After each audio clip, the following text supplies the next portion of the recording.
What would you say is the most important part of being an envoy for youth?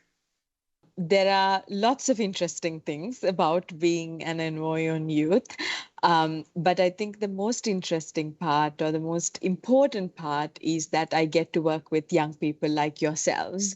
On a daily basis, I meet with hundreds, if not in some cases, thousands of young people from all corners of the world, from Europe to North America, to Africa, to Asia, to the Pacific.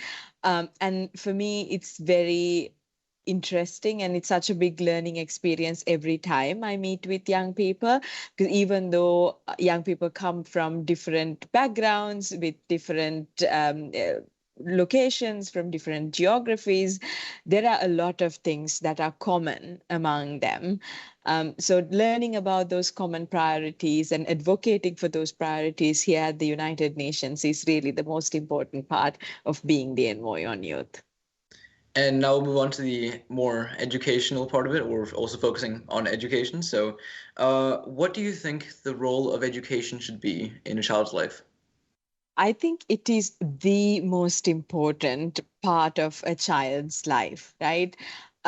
Everything that we do as a young person, as an adolescent, as an adult, really builds on what we learn when we are a child. I think from the moment that we are born, we are learning about things, right? About the world around us, about our parents, about the values, about the principles. And it's important that the education that young people get is all encompassing, that it's not only about textbooks and math and science, but it is also about the world, about the skills, about the qualities in order to become a compassionate, empathetic human being. So education is cannot be underestimated. The importance of it cannot be underestimated. But I really feel very unfortunate to see that many young people, millions of young people around the world, do not have the same privilege or same luxury of having an education like Daniel and Mankkgara that you did or I did as a child. So this conversation on education and you as children and as activists working on the topic of education is so important, so that what we have as a right is not no longer a privilege for many other young people around the world. What would you say is the biggest obstacle that hinders a child's right to an education? When I talk to young people all around the world, I hear many challenges that they face when it comes to accessing education or continuing education. But I think the predominant factor that affects educational access to many young people around the world is really poverty. When families do not have enough financial resources to support their children to go to school, to get a good education, that really affects the child's chances of having a good education. And then the cycle of poverty continues, right? Because education is the only way that you really break out of the vicious cycle of poverty, climb the social ladder, and actually create a better life for yourself, your family, and for future generations. So poverty is the main reason why many children around the world do not have access to education. But there are also other aspects of it. For an example, young people have shared stories with me where when their family is very poor and can only afford to send to school one child out of say three children in that family, usually they would choose to send the boy of the family to school because they think that a boy will have good chances of getting a good education, and the girl can stay back home and help their parents take care of the other younger siblings. So while issues like poverty affects all children and young people in the same way in terms of their access, it also have additional barriers on young women and girls, young people living with disabilities, young refugees who live in refugee camps who do not even have access to schools within those settings. So we've seen through the COVID-19 pandemic the developments we've had in technology and technological education through platforms such as this, Microsoft Teams, and many others. So we wanted to ask you how you see these technological developments playing a role in the education of the future. I think we are at a point where we cannot really separate education from technology, right? Every one of us use technology if we have access to it for some educational purpose. Either it is for e-schooling or learning online, either it is to do research, either it is to get entertainment, either it is to connect with our friends outside of our school and classrooms. We use internet and we use connectivity, right? And during the COVID-19 pandemic, because of the lockdowns, about 1.6 billion children and young people did not have access to education because the schools were closed. So in many countries, they started adopting online learning methods to make sure that young people do not miss out on important education activities. However, the reality is that not every young person is connected to the internet, right? Today, even as we speak, about 2.2 billion children and young people around the world do not have an internet connection at home. So while online education supported young people in maybe mostly in developed countries, but also certain groups of young people in developing countries who could afford it, we were really leaving majority of the young people who are already marginalized, who are already vulnerable, who already had challenges in access behind during the COVID-19 pandemic. Now, if you take a country like mine, Sri Lanka, the schools were closed now for about 2 years because COVID-19 lockdowns made the schools close. And then subsequently, we are having an economic crisis in the country. And because of that, the ripple effects or the spillover effects of the COVID pandemic, the schools continue to be closed, right? So while it came as an opportunity during the COVID pandemic to really use technology as a tool for education, I think the problem is much bigger in the sense that we don't have access equally distributed around the world. So, Sustainable Development Goal 4 states that the UN aims to ensure inclusive and equitable quality education and promote lifelong learning opportunities for all. How do you think we can achieve this, and are we on track? Unfortunately, we are not on track. And we are actually not on track to achieve many of the goals and targets that governments agreed to meet by 2030, really putting at risk the futures and the lives of children and young people.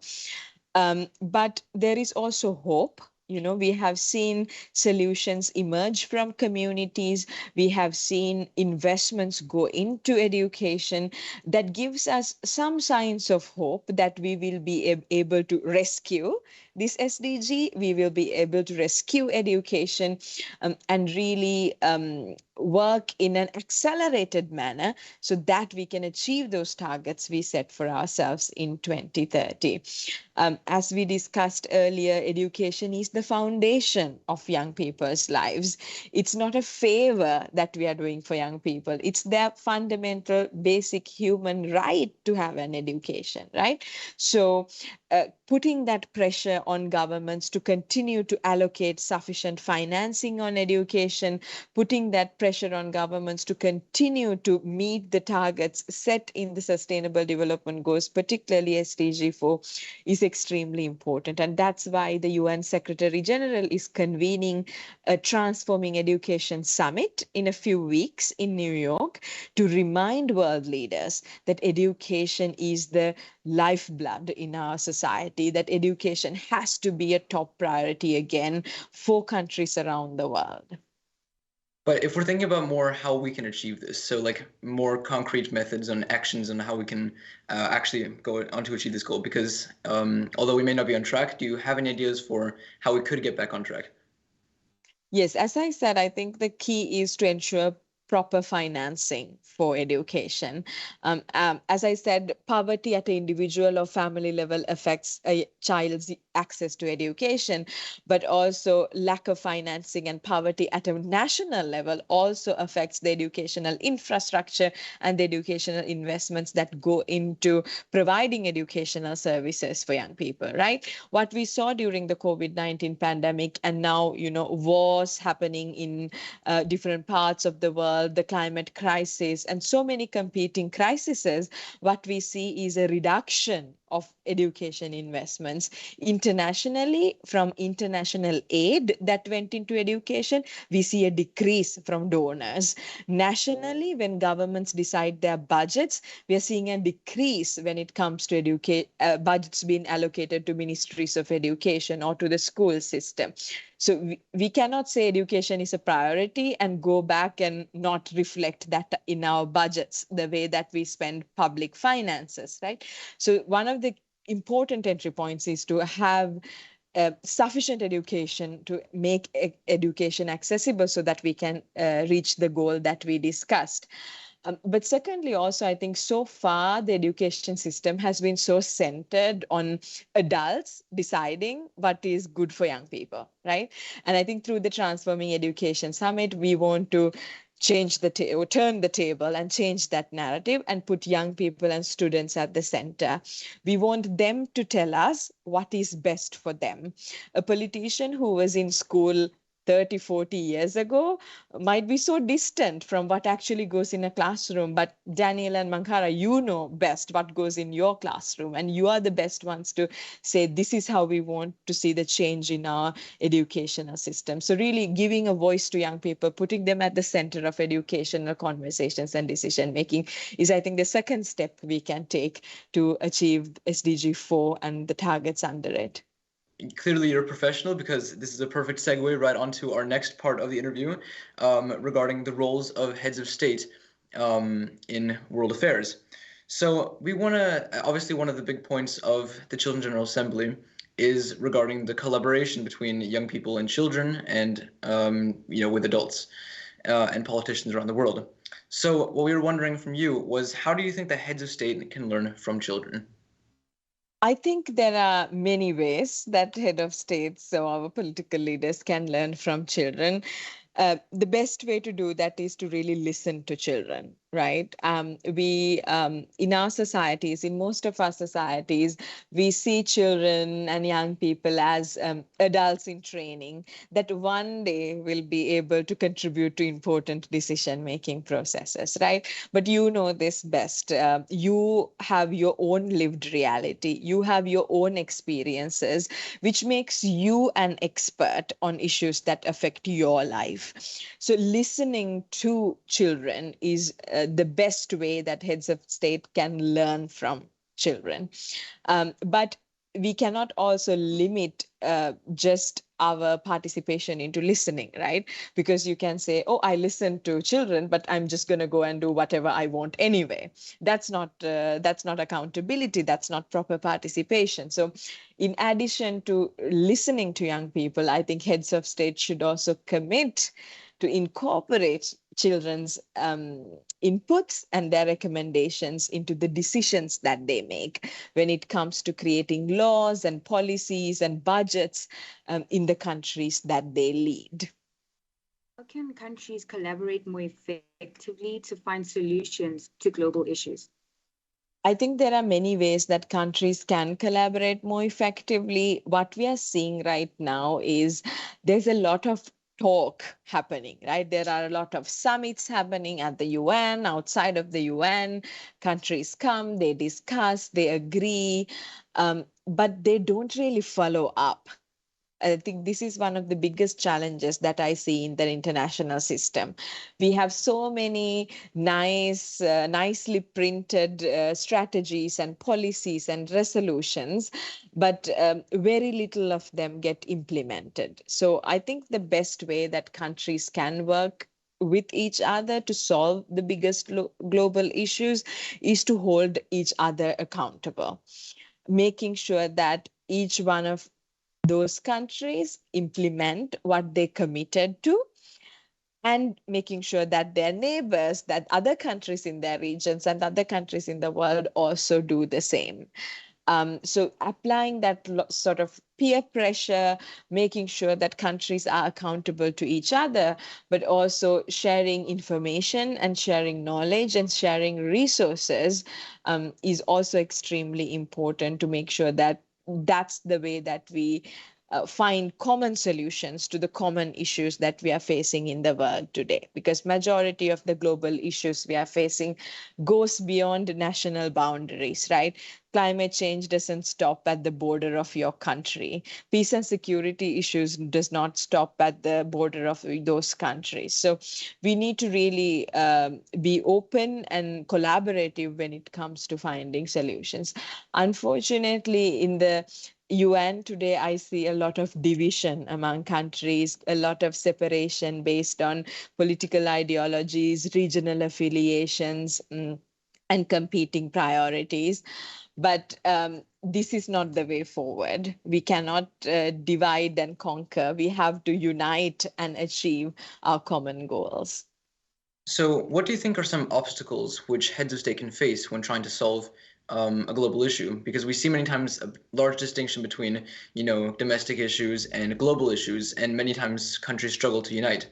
So, what do you think heads of state sometimes have trouble with when trying to tackle these problems? I think there are a few answers that comes to mind. The first one is, and this is something also the Secretary General often says, we are trying to solve new problems with old solutions or with the same people in the room. One of the important things to keep in mind is we cannot resolve these new problems with old approaches or old solutions. And I'm not here referring to older people. I'm talking about older solutions, older ways of thinking, right? So we need innovation, we need creativity, we need new ways of problem solving. And this is why I always push for more younger people in politics, more women in politics, because the more diverse our decision-making bodies are, the more diverse our solutions will be, the more creative our solutions will be. For an example, during the COVID-19 pandemic, I'm sure you saw some of the countries who best managed the COVID crisis were led by women, right? And one can argue that that is because women have a different approach to managing crises than some of the men. It's also often said that the biggest wars in our history of the world were initiated by men. And you can say that, well, if there were more women in the room, maybe we will have more peace. So one of the ways that I think heads of state can overcome the obstacles of not finding the right solutions is for the heads of state themselves to be more representative of the populations that they govern, and their decision-making bodies, their cabinets, their parliaments, their staff also to be more representative of the populations in their country, so they can come up with new and innovative and creative solutions that are rooted in the communities that they are working in. And the second challenge, I think, is also this gap between what sometimes leaders promise in elections versus what they're able to deliver once they're elected to office, right? We see also with the use of social media, a lot of populist ideologies rising, leaders really tapping into extremist thinking and nationalist views often of their populations to be voted into government or positions of power. And once they're elected based on those values, then it becomes difficult for them to divert from those values and suddenly be internationalist and suddenly increase their amount of resources they spend on international issues or foreign cooperation, on issues like migration, for an example. So I think this mismatch also between campaigning election promises versus what you're able to deliver once you're elected to office is also another obstacle that head of state face, particularly when they have to live up to international commitments that their governments have made decades before. So with that being said about like leaders giving promises, how do you think the leaders of the world can turn words into action more effectively? It's being about being true to the commitments that you've made, right? I always say at the UN, we don't even need more negotiations. We don't even need more declarations, more outcome documents, more resolutions, because a lot of the important commitments on sustainable development was made during the 2030 Agenda Sustainable Development. A lot of important issues on climate has been commitments have been on climate has been made in the Paris Agreement. On human rights, member states have committed to the Universal Declaration of Human Rights. So these frameworks, these commitments already exist. And it's really a matter of putting your political and financial capital behind these commitments to ensure that they are implemented. So I think the only way really that they can do this is by being accountable to the people in their countries, but also to future generations who really would look back and see that this generation of leaders did not fulfill their commitments to people, to the planet. Therefore, the future generations now have to suffer and live in a, unlivable, unhealthy planet. So I think really accountability is the key, and making sure that the commitments you have made, you stay true to them, you stay honest to them, is the only way that heads of state can get through these massive multidimensional crises that we see in our world today.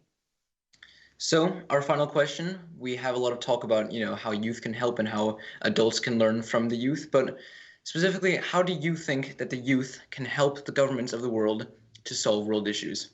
How can we take part? There are many ways that young people can take part. My first answer is that you should never wait for an invitation, right? You should always take initiative and you should always take action.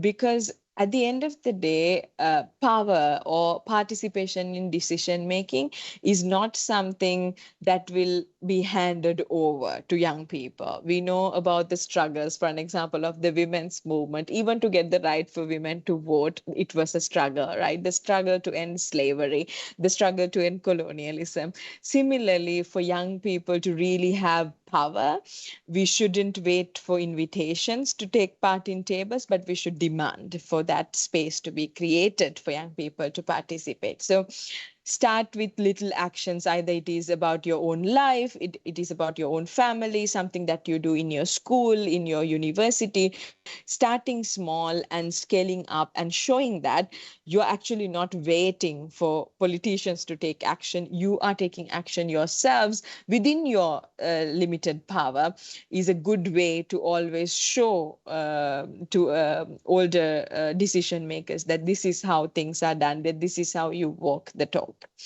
Secondly, I think young people are uniquely placed to come up with innovative solutions to the issues that we were talking about, right?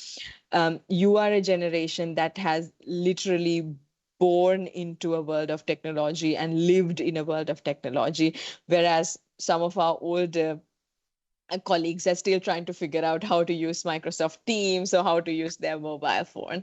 So from applying technology in solutions to coming up with your experiences that you had to face as a young person and how will define your future is extremely important in order to make the solutions we make today future proof, right? That are sustainable for the future. So that is the second idea that I have. And the third one, which is extremely important, is that we stay civically and politically active. I know that a lot of young people don't trust politicians anymore. They don't trust political institutions anymore because they have been so disappointed with the lack of action. They have been so disappointed with leaders not sticking to the commitments that they have made. So there is a tendency for young people to, move away from formal political institutions and continue their activism and advocacy outside, which is so important. The noise we make on the streets is important. The protesting is important. The demanding is important. But at the end of the day, the decision making happens inside our parliaments, inside our congresses. So we have to bridge the activism outside with the politics inside. So I urge everyone to vote when it's your opportunity to vote. I urge everyone to consider running for political office when you can run for political office, and if that's something that you're comfortable with. So being active in your civic life and being active in your political life, and also when you're disappointed with political leadership, claiming that political leadership to your generation and to your value system is something that I think young people should seriously consider in terms of making long-term, long-lasting changes in our societies and communities. No, I'm really interested to hear that you will be bringing children from more than 50 countries into one place for the Children's General Assembly. And I'm really impressed also with the questions, because they were so precise when it comes to focus on education, but also really about the point of how do we make our leaders accountable, right? Because there's a lot of, I feel, impunity in the world today for leaders to get away with very mediocre behavior, or sometimes or even unacceptable behavior when it comes to making important life-changing decisions for our generation and the generation of Daniel and Mankkgara. So I think those questions were spot on, and I hope that at least some of the head of state will listen to our conversation and take something home with them, and also continue to engage with young people there in their own countries.